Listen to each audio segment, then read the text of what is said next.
بسم اللہ الرحمن الرحیم۔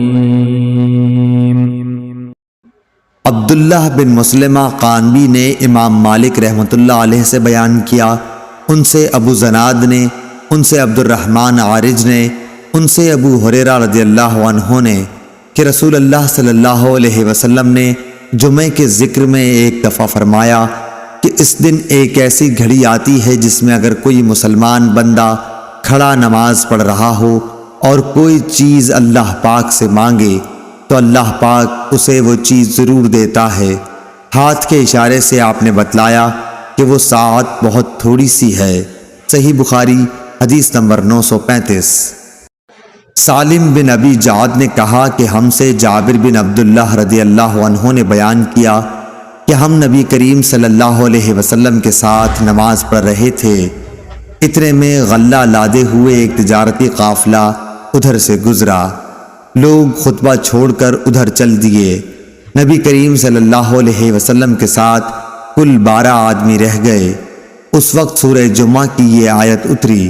ترجمہ: اور جب یہ لوگ تجارت اور کھیل دیکھتے ہیں تو اس طرف دوڑ پڑتے ہیں اور آپ کو کھڑا چھوڑ دیتے ہیں۔ صحیح بخاری حدیث نمبر 936۔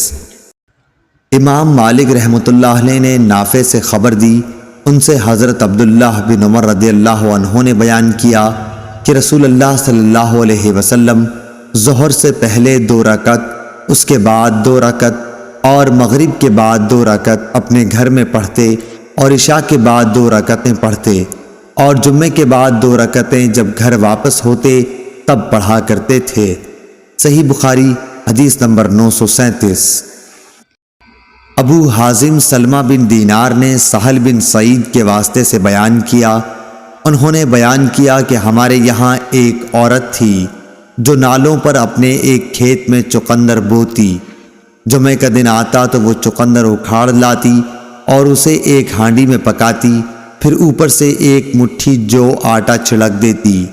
اس طرح یہ چقندر گوشت کی طرح ہو جاتے۔ جمعے سے واپسی میں ہم انہیں سلام کرنے کے لیے حاضر ہوتے تو یہی پکوان ہمارے آگے کر دیتی اور ہم اسے چاٹ جاتے۔ ہم لوگ ہر جمعے کو ان کے اس کھانے کے آرزومند رہا کرتے تھے۔ صحیح بخاری حدیث نمبر 938۔